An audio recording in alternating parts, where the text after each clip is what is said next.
may think, quantum, why should I care? You should care because even if 1% of what we expect comes to be, it will exponentially transform your business. Quantum will give us an advantage to go solve big global societal problems that are just impossible to solve today on classical computers. What really gives it its power is this function it has to push you to look at the world from a new perspective. From PwC's management publication, Strategy and Business, this is Take on Tomorrow, the podcast that brings together experts from around the globe to figure out what business could and should be doing to tackle some of the biggest issues facing the world. I'm Lizzie O'Leary, a podcaster and journalist. And I'm Femi Oke, a broadcaster and journalist. Today, is quantum computing about to change our world? Femi, imagine solving previously unsolvable problems in seconds, making incredible discoveries that could transform everything from business to healthcare, and training new, incredibly advanced AI models with unlimited ability to process it all. It's hard for me to imagine it, but we won't have to imagine this much longer. A new generation of quantum computers are on their way and might be here more quickly than the world is prepared for. Which means there is no time to waste. Business leaders need to start thinking about quantum computing right now. But, Lizzie, it's a really tricky balance. How do they make sure that they're investing in the right tech? And how do they realign their business and way of thinking so that they're ready to solve previously impossible problems?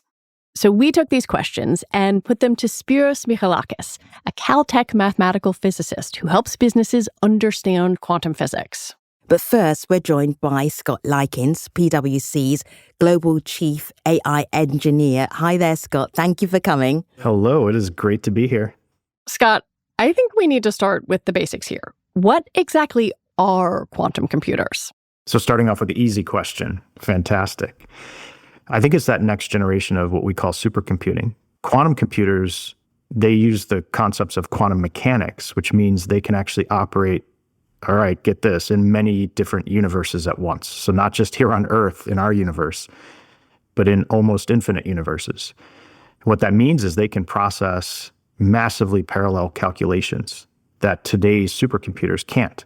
That's really a helpful description, though, Scott, because I'm thinking about why businesses at this moment should be paying attention to quantum computers. Yeah, I think the promise of being able to process everything at once is undoubtedly useful. The cloud gave us access to more and more processing, but what we found was the cloud had limits. And we still are bound by the silicon transistors that were invented decades ago. But as businesses grow, as data around us continues to exponentially grow, the problems are harder to solve. And what we have to do today is sequentially solve them and use more and more compute to do that. The promise of a quantum computer is, could we do that in parallel? Could we take advantage of these infinite universes and solve a massive problem in seconds? Scott, we will come back to you in a moment. But first, let's dig deeper into how quantum computers work. So, Lizzie, you spoke to Spiros Michalakis, and he's a world-leading quantum expert who helps businesses better understand quantum through his work at Caltech University. Oh, and he also helped the makers of Ant-Man understand the real physics behind the film. Spiros is definitely a quantum star in his own right. And while he didn't tell me how I could shrink to the size of an ant, he did actually blow my mind by explaining the science behind quantum computing. Let's start with what supercomputing is. So supercomputers can be thought of as many, many computers in one universe, this universe, in fact, on Earth, planet Earth currently. The quantum computer is one processing unit, but runs across multiple universes, across the multiverse, which sounds like sci-fi, right? Totally, you just blew my mind. And it's pretty cool because, in fact, everything that the supercomputer cannot do, there is a possibility that the quantum computer will be able to do. And the moment anyone comes up with anything, they can do something useful that we thought like, it's not that it would take us 10 years or something like that to get, or some future supercomputer will be able to do. It's like humanity would never be able to do until and unless we develop quantum computers. That will be a mental shift that would be very powerful, I think. So do you have an example of an instance where quantum computing is being used right now and changes the way a business operates or will be used in the near future? Like I'm trying to figure out where those multiple calculations of the same thing come into play if you're running a company. The first reason why we started developing quantum computers was to simulate nature. And if you can do that, then there's some pretty crazy applications. Just drug discovery, chemistry. Think of everything that every physics lab has ever done and what it has led to. Okay, and this is just even classical physics, electromagnetism. Every communication we have right now is based on these things. Quantum has already revolutionized magnetic resonance imaging, right? GPS, through atomic clocks, so many things. But this is just version 1 of quantum technologies. We're talking about the next generation. We've already seen the possibility that quantum computers can do some type of computation that no supercomputer can touch. But to get utility, you need a handshake between a particular quantum algorithm and then quantum hardware, a quantum computer that is capable of running this many operations to complete the quantum algorithm. So from that point of view, we don't have something yet. But there's a reason why everyone and their mother is spending billions on research and development in quantum computing. Once we do have these devices and they can run, say, millions to billions of quantum operations, which is nothing. Your laptop can do classical operations within less than a second, like more than a billion of them. So if a quantum computer can run even for 1 second, it'll be able to do some magical things. Listening to you, you already laid out a few scenarios in which this could be incredibly helpful for businesses when you're talking about drug development, you're talking about MRIs. Why should, if you are one of our listeners, and our listeners tend to be kind of C-suite executives who are smart and thoughtful, why should they care about quantum computing? The answer is actually so simple these days. Imagine if you had started thinking about the same question about AI 10 years ago, which was mostly at the time an academic issue. Just like you may think quantum right now is just an academic thing. There is some hype behind it. There's companies developing some of the technologies. Why should I care? You should care because even if 1% of what we expect comes to be, it will exponentially transform your business. And so you should start thinking about what are the issues, what are the applications that are germane to your particular business and industry, that if you had the ability to solve these, you would have a massive advantage. Imagine adding quantum to AI. You could exponentially advance training of AI itself. What could this do?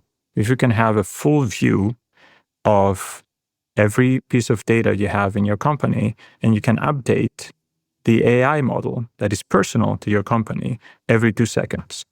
That's what we're talking about. What do you think the timeline is for that? If I were to be bold, I would say we'll see something within the next 5 years.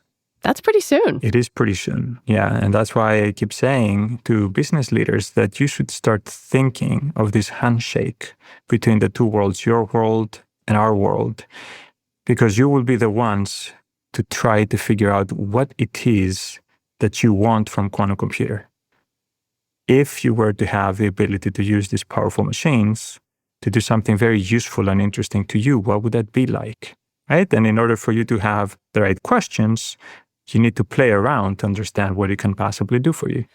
What about the flip side of that, though? That's not just thinking about the potential opportunities, the potential streamlining or savings, but the risk that comes along with doing that. I mean, does this increase, say, cyber threats? Does this increase, overall global risk when you're thinking about running a large company that's incorporating a new kind of computing?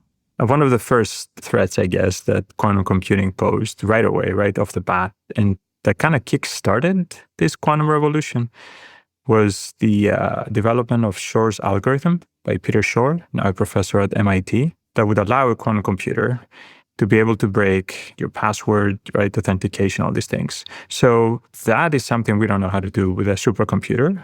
A best algorithm would take millions of years, but a quantum computer can do it like in minutes, right? So it's kind of crazy, right? It's a situation where it's like a whack-a-mole. If somebody comes up with a quantum algorithm that also breaches cryptographic standard, then you have to think like, what is the next one?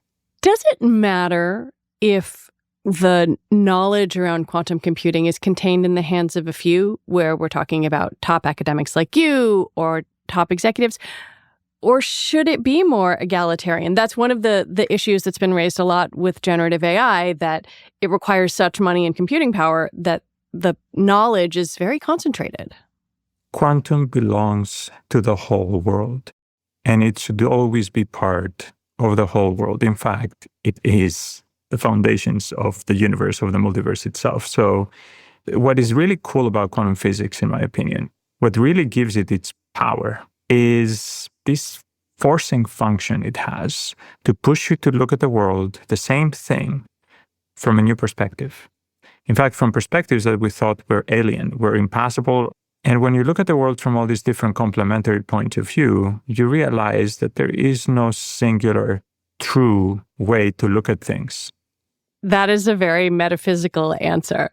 I'm trying to differentiate the sort of elegant mathematical view that you are putting forward with someone who is listening to this saying like, oh God, I have to make a corporate investment here. This technology is moving incredibly quickly. How do I make sure that I'm investing in the right thing, the real thing, not getting fooled by something with the word quantum in it, right, but that isn't the genuine article? That's a very good question. I would say academic institutions are number one trusted when it comes to this, because we don't have a horse in the race. We are helping everyone else, like including the big companies and the startups and others working in the space directly, to make the breakthroughs needed so that humanity can benefit. So make friends in academic, like, divisions, institutes, like the Institute for Quantum Information and Matter at Caltech.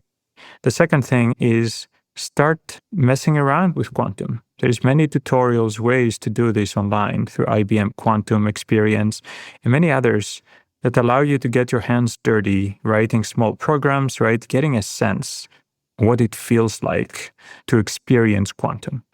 I heard you tell a story about staying up late at night as a child to do math. Yeah. Your parents thought you were watching TV. I was a nerd. Is there a way to harness that kind of enthusiasm in a workforce that already exists, to find the staying up all night to do math in your employees who are just maybe a little curious? I have the perfect answer, an actual example of this. Through a common friend, I ended up meeting a young lady who at the time was a Google engineer, but she had a love of chess. And she heard about quantum chess, and she wanted to know more, just about the game. And she heard that Google had these weekly meetings that she could jump in and learn more about this game, but also like about the quantum aspects of it. She had no background in quantum whatsoever. And just simply by being immersed in some of these conversations and working to understand the game, is one of the lead quantum engineers at Google. A quantum game is the same as a quantum algorithm. If you can write a piece of quantum software, then you can do anything. And I think it's really cool because I love the fact now that there are ways, again, through quantum games, but also other demonstrations and simulations, to get your hands onto some of these concepts, play around, understand them. And honestly, it's one of the most fun ways to bring your team together. I think what is so interesting about this is, how do you differentiate between reality and the sort of theoretical sci-fi thinking about this? The research that I do at Caltech has put me in a place where you start to question reality itself. And when I think about science fiction versus the science of things, science fiction is just science that just hasn't come to pass yet. The conversation we're having right now, the fact that your listeners can consume this, right, over their devices, this literally would have been magic 100 years ago, not 1,000 years ago, or millions, just even 100 years ago it was science fiction. And it's just that humanity has found a way to accelerate progress between the transition from science fiction, almost science fantasy, honestly, to reality. So my favorite way of attacking this question for myself is to just do the work, to find ways to understand the assumptions that we make so often about what is possible. And so that's what I love to do also when I talk to business leaders. What are the assumptions you have made about what is possible? How can you think outside of all these possibilities and see new opportunities? AI, again, if you had seen it 6 years ago as something that is actually going to happen, in order for you to do that, you would need to be deep inside of this world that was like, we're about to have a breakthrough. So you'll be telling your team, I need to start looking into this with you, and in partnership with academic institutions, in partnership with other companies that are focusing specifically on this. So that's what I would tell leaders right now as well. You will create the reality if you have the right partnerships right now. Spiro, thank you so much for spending time talking with me and sharing your knowledge today. That was a lot of fun. Thanks for having me.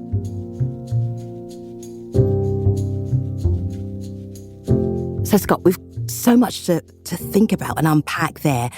What type of companies are already thinking about quantum computing? They're already there and maybe starting to invest. Would it be fair to say early?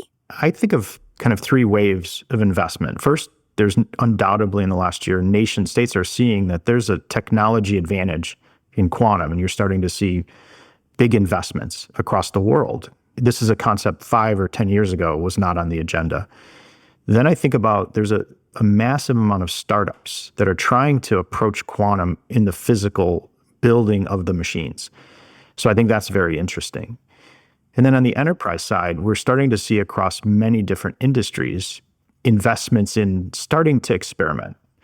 The early signs of value show that there are problems we could solve today with the quantum computers that have been developed. So in the enterprise, it's still early, but I think we're starting to see the promise and we're starting to see slight investment. And I have some great examples that kind of show the tangible value, even though we're still early in the realm of quantum computing.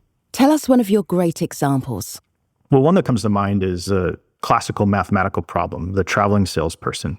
How do I optimize a route for someone moving around to many locations? And we know in today's world with traffic and weather and workforce issues, that could save money if we could get a great solution. And we did an experiment where we had to move people around to 4,000 plus locations in the US, and we wanted to optimize that.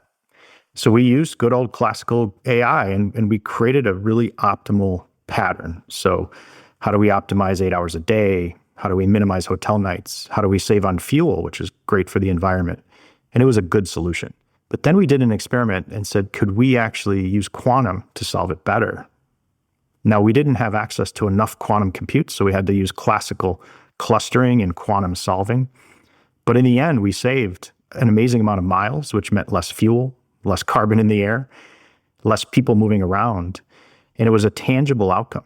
The quantum computer, the math behind the quantum algorithm solved the problem better. So to me, that shows today we can start to take the concepts of quantum. The math is different. The algorithms are different.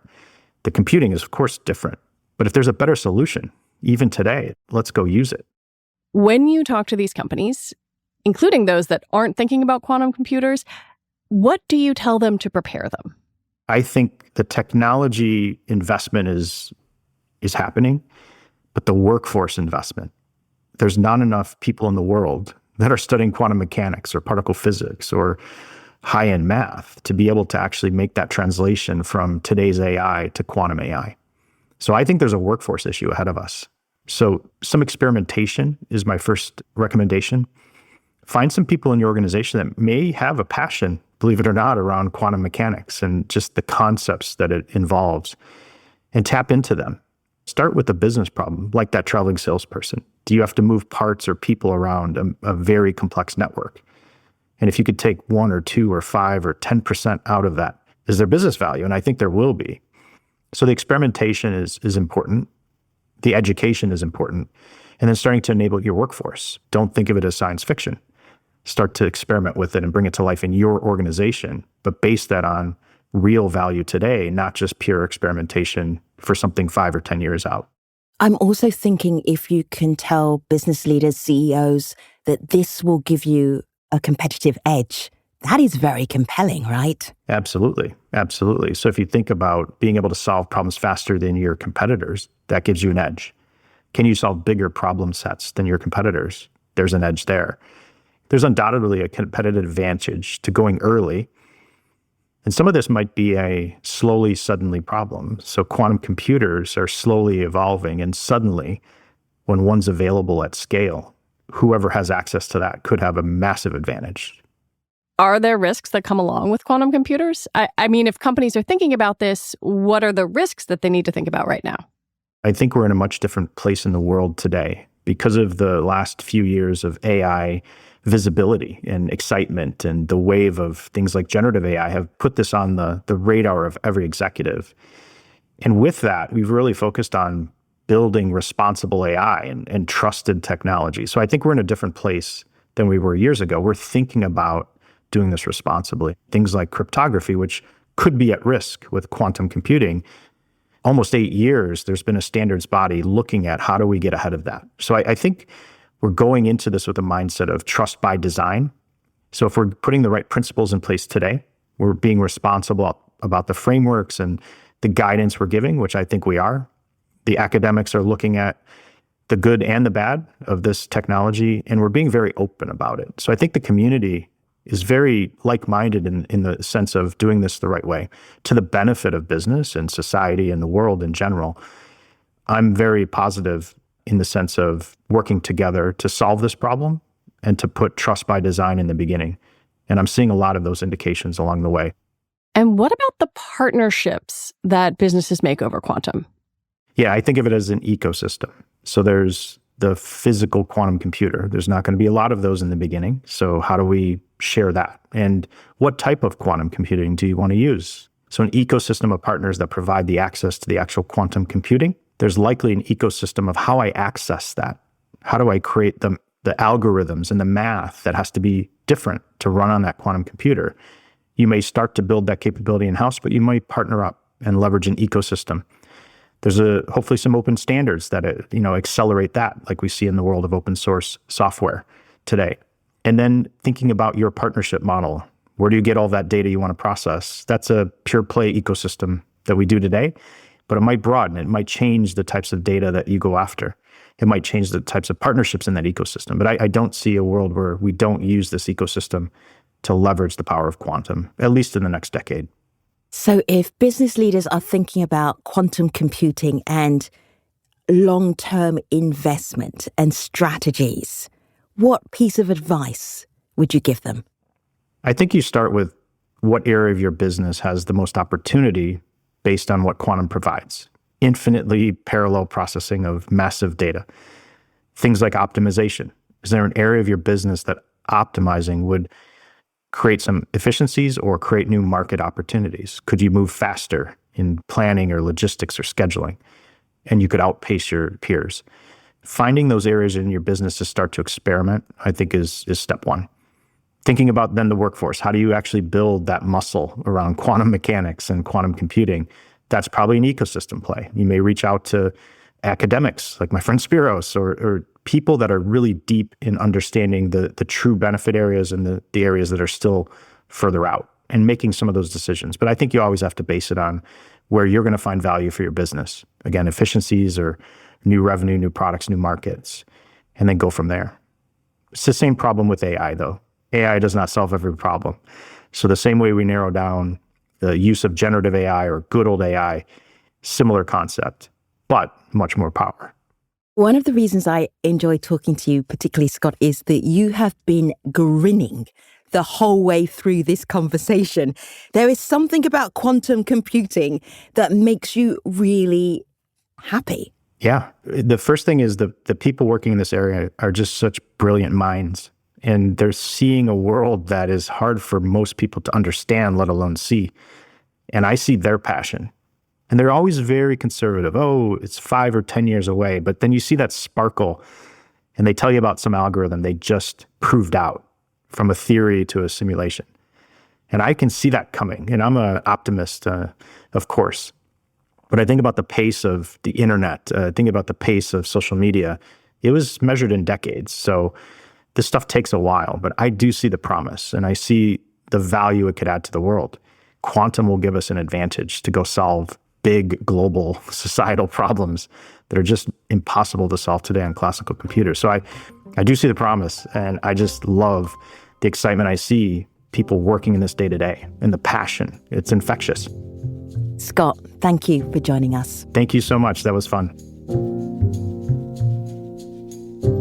Femi, I don't know about you, but I feel like I felt my brain stretch its existing parameters in trying both to understand kind of some of the science and math here, and then the practical applications. I think that the thing that I focus on is Spiros talking about how you can begin to think about solving a problem in a non-linear way, that you can have multiple processes and multiple computers running in multiple ways. And that's like opening a door into a universe that I'm not sure I understood existed. I love that image of your brain expanding, Lizzie, because I'm feeling what we've just done in this episode is talk about what is possible when we don't really know what is possible, but we do know we need to start thinking about what is possible now, right? It's very sci-fi in a lot of ways, but also you can hear from Scott that there's like a real, okay, pay attention now aspect to this. That's it for today. Next time on Take On Tomorrow. The very steps you want to take to mitigate your impacts are the same steps that are going to increase your resilience in the face of increased drought, heat, floods, and hurricanes and storms, etc. You have a more resilient farm when you've got a more natural farm. We look at the future of our food system. What threats is it facing, and what can be done about them? Take On Tomorrow is brought to you by PwC's Strategy and Business. PwC refers to the PwC network and/or one or more of its member firms, each of which is a separate legal entity.